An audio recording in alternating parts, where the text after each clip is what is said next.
bem-vindos a mais uma edição do quadro Pergunta Internauta. Ele é cantor, escritor e também professor. Eduardo Maia é que vai responder as perguntas que vocês enviaram através do nosso Instagram, @integral.div. E ele trouxe uma galera aqui para participar da entrevista. E aí, Maia, tudo bem? Boa tarde, Matheus. Tudo jóia? Jóia, e você? Beleza, satisfação estar aqui bater um papo com você. Prazer estar aqui para você responder as perguntas que os nossos internautas enviaram e que também que seus alunos vão fazer aqui ao longo da nossa entrevista. E quem são eles que estão aqui participando hoje? Essa turma aqui é o F2A, uma turma que eu tenho um carinho muito grande por eles. É uma turma muito feliz, de bem com a vida, todos estudiosos. Olha, dá um close aí, Rafa, na carinha dele. E eles estão aqui hoje para abrilhantar esse papo nosso, enfeitar. Então vamos lá, que tem bastante pergunta. Começar com a primeira da Sofia Almeida. Qual foi sua maior inspiração para entrar no ramo das letras? Ah, tá. Eu tive um professor de português, Antonino de la Pedraja, que numa longínqua 7ª série, há muito tempo atrás, eu assistindo às aulas dele, ele sempre andando com um livro debaixo do braço, sempre passava um recadinho, um trecho de um poema, um trecho de um livro no quadro, e a gente começava a aula com um bate-papo sobre isso, sabe? E eu via que as palavras, assim, elas têm muito a nos dizer, né? A minha mãe também sempre foi assim, uma grande incentivadora da arte na minha vida, não somente das letras, né, da leitura, mas da música também. Acho que as primeiras músicas, assim, foi ela que me aplicou, assim, falar, escuta isso aí. Eu lembro de muito pequeno escutando, por exemplo, Elis Regina, né? Então, minha mãe e este professor, principalmente, o Antonino, foi assim, que me chamaram a primeira atenção para o poder que as palavras tinham. E depois muitas outras pessoas, e os livros, né? E os poetas, e os cantores. Pedro Dias e Henrique perguntam, como você começou a escrever e quantos livros já tem publicado? Ah, tá. Tem uma redação minha quando eu estava no pré-escolar, que nessa redação eu falo que eu queria ser escritor. Então tem coisas, e eu nem me lembro assim, tanto dessa época assim. Mas na adolescência eu me lembro de escrever cartinhas para namorada, escrever poemas para uma menina que eu estava afim de repente. Eu acho que tudo começou ali, sabe? É assim, o gosto pela escrita. Mas, e a profissão de professor também, o contato com os meninos, é um incentivo também muito grande, né? Tem aquele estigma de que o professor está ali na frente ensinando, mas eu acho que a gente muito mais aprende do que ensina numa sala de aula. E tudo é motivo, né? Tudo é matéria-prima para você colocar num texto, transformar num poema. E aqui tem vários internautas perguntando o que motivou a ser professor de português, quando decidiu e por que ser professor? A minha mãe, as minhas tias, irmã das minhas mães, da minha mãe, são todas professoras. Eu acho que tem uma influência muito grande delas, com certeza. E novamente este professor de português também, assim, que eu considero meu grande primeiro mestre, assim, também foi assim, um dia lá numa aula, falei, cara, é isso que eu quero para minha vida. Eu gostava muito de escola. Eu acho que eu não gostava muito de estudar, não, mas eu gostava muito do movimento ali, de estar junto com os meus colegas, de jogar bola na quadra, da hora do recreio, sabe? E eu me lembro uma vez, uma fala dele, que ele disse que no meio de jovens, você fica jovem também, é um exercício de se tornar jovem. E então, assim, numa vida em que a gente vai envelhecendo sempre, sem parar, estar no meio de jovens é poder manter essa chama acesa, assim, de estar sempre de bem com a vida, vamos lá que vai dar certo, né? Eu acho que é o jovem que promove isso na gente. E já que a gente está aqui no meio de jovens, né? Vamos ver se alguém tem alguma pergunta aqui para o professor. Maia, quem gostaria de fazer alguma pergunta? Jonas, por favor. Qual é o maior prazer de ser um professor? O maior prazer é de repente encontrar assim, eco nas vozes de vocês. A gente está lá na sala falando às vezes sobre conteúdo, né? Conteúdo específico da área minha que é de português, mas também a gente conversa sobre outras coisas, coisas da vida, sobre as leituras que a gente faz. E quando eu percebo assim um retorno, às vezes um sorriso, entendeu? Tô lá comentando alguma coisa e eu vejo que alguém aí tipo, que legal, entendi. Isso aí é o que motiva a gente cada dia estar na sala de aula.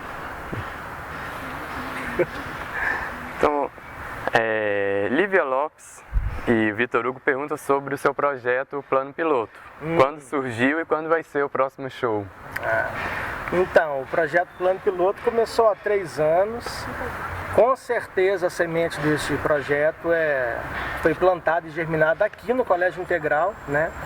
A primeira apresentação nossa, que foi no Teatro Gravatá, tinham 30 alunos aqui do Integral. E eu vejo o projeto Plano Piloto como fruto dos projetos da escola, sabe? Integral discute, maratona.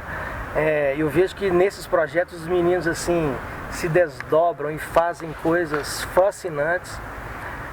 Então começou mais ou menos há uns 3 anos com uma galera muito grande aqui do Colégio Integral e também da escola pública que eu trabalho, que é a Escola Estadual Henrique Galvão. E o próximo show é agora em outubro, não temos ainda a data confirmada, mas tem uma galerinha aqui que vai participar do teatro, a parte teatral do espetáculo, e o nome do espetáculo é Tatuagem. O que você tatuaria na sua alma? Bem inspirador, filosófico, né? Além do Plano Piloto, você tá aí com o boné da banda Pod Giz, né? Isso. Conta pra gente um pouquinho da história dela. O Pod Giz, assim, os primórdios, eu e o Rogério Bonde, que também trabalha aqui na escola, professor de matemática, a gente trabalhava em Nova Serrana, numa escola lá. Um dia nós nos apresentamos, na hora do intervalo, eu cheguei, na verdade o Bonde estava tocando violão com os meninos, eu falei, não, o professor de matemática toca violão e tal, eu peguei o violão, nós tocamos ali na hora, os meninos rodearam a gente, assim, falei, cara, que movimento legal. E a partir dessa data, então, eu comecei a levar o violão às sextas-feiras para a escola. Tinha um combinado com os meninos, se for legal a aula de segunda a quinta, na sexta-feira a gente tem violão. Era uma troca, era bem legal. Mas eu vejo que o Pod Giz também tem muito dos projetos do Integral, sabe? Acho que os projetos, o Eanes, né, enquanto diretor, ele encoraja muito isso na gente. Da gente dar esse passo, né? Além. E o Pod Giz lá vai, né? A gente tem um projeto de intervalo cultural que visita escolas públicas, porque a gente sabe que a carência das escolas públicas para essa questão de arte, né? Realmente são muito carentes. Então a gente leva e faz uma aula show, a gente chama de aula show, né? A gente toca e comenta sobre as letras das músicas, amplifica o recado que a letra da música já traz, né? Mas é um projeto que nos deixa assim, muito felizes. Rafa Xavier, qual a sua maior saudade? É engraçado, tem um poema meu que quando eu li Grande Sertão Veredas, tem uma passagem lá que fala que toda saudade é sintoma de velhice. E aí eu fiz um versinho assim, de um poema meu que: se toda saudade é sintoma de velhice, eu nasci sexagenário. Porque tem horas assim, que eu acho que eu tenho saudade, que eu nem sei de quê. Mas o sentimento de saudade ele é bem presente assim, na minha vida. Saudade mesmo que eu tenho é da minha infância lá no bairro Niterói. Tinha um campinho de terra lá e eu junto com os meus amigos, toda tarde a gente ia para lá e ficava horas jogando bola e parecia que o tempo não passava, sabe? Eu ficava lá divertindo, esse tempo assim que não tinha tanto a fazer, tanta preocupação, é o que eu tenho mais saudade. Vamos lá. Laura Guedes, qual é o seu livro preferido? Nossa, aí pegou pesado, hein? Acho que eu vou citar um autor que eu tenho lido ultimamente, aí pode ser qualquer livro, mas eu até poderia citar também um livro dele, que é o Manuel de Barros. E vou citar um livro dele, então, O Livro das Ignorâncias. Eu tenho mergulhado bastante na obra desse autor e tenho gostado bastante. Mas Guedes, sacanagem, né? Um livro, pô. Mel Abelha Azul e Palhaço Chato pergunta: ainda trabalha aqueles livros maravilhosos em sala? Menção especial para a guerra dentro da gente, por que trabalhar com os alunos, né? Que a gente já mostrou aqui nas redes sociais do Integral, inclusive foram eles, né, que estavam apresentando esse ano. O Guerra Dentro da Gente foi uma descoberta, assim. Primeiro que é de um grande escritor, Paulo Leminski, e ele trata de assuntos, assim, eu acho que muito importantes para essa idade. É um livro que fala de autoconhecimento, acho que tem tudo a ver com o projeto deste ano do Integral, que é a convivência.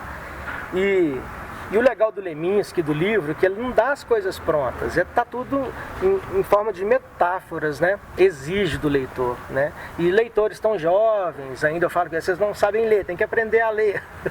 É exatamente decodificar essas metáforas, né? Que estão ali, seguir o caminho do sol. Quem lembra de alguma metáfora aí do livro? Ninguém? A diferença do tigre e dos elefantes, Então é um livro, assim, muito importante. Continuo trabalhando, sim, né? E outros também importantes. Mais alguém aqui gostaria de fazer alguma pergunta para o Maia? Yasmin.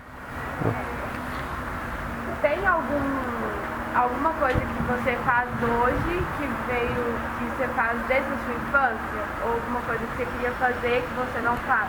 A questão que eu faço desde quando eu era criança, eu acho que é essa questão de ser extrovertido, gostar de ser divertido, assim, contar piada sem graça.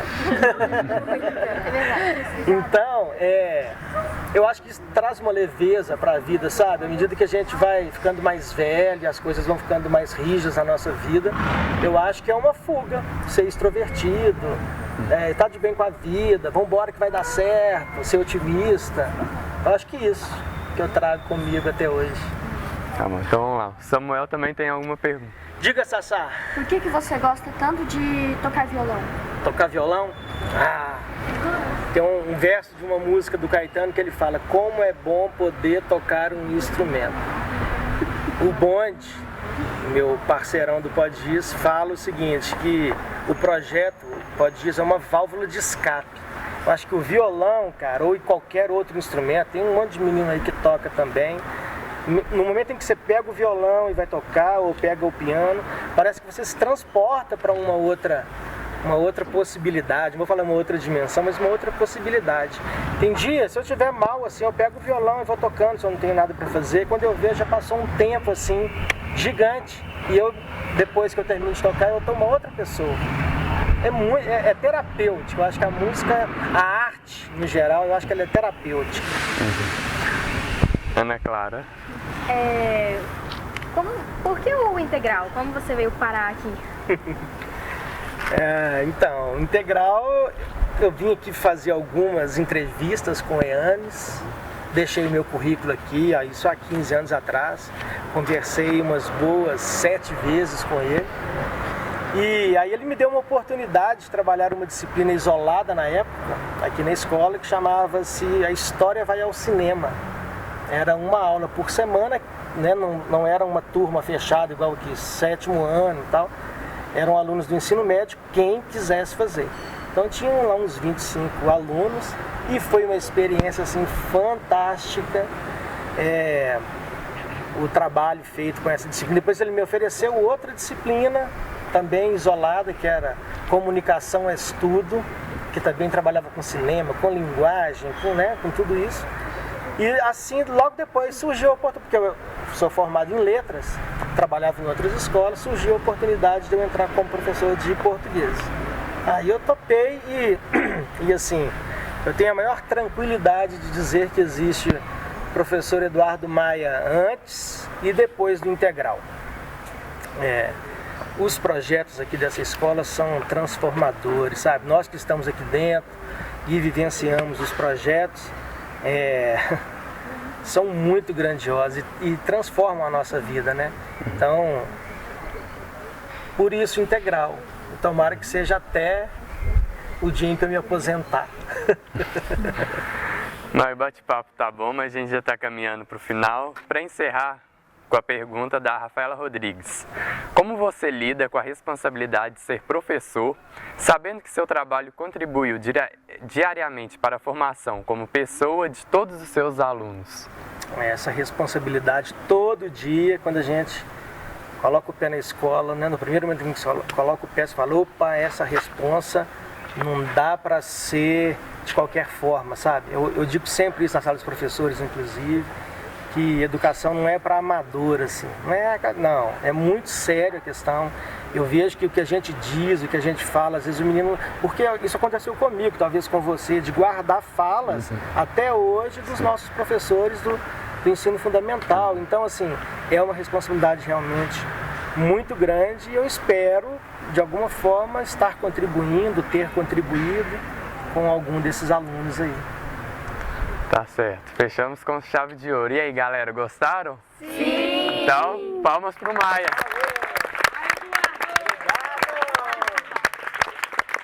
Maia, muitíssimo obrigado. Obrigado você. Tá bom. Então, galera, até a próxima. Tchau. Tchau!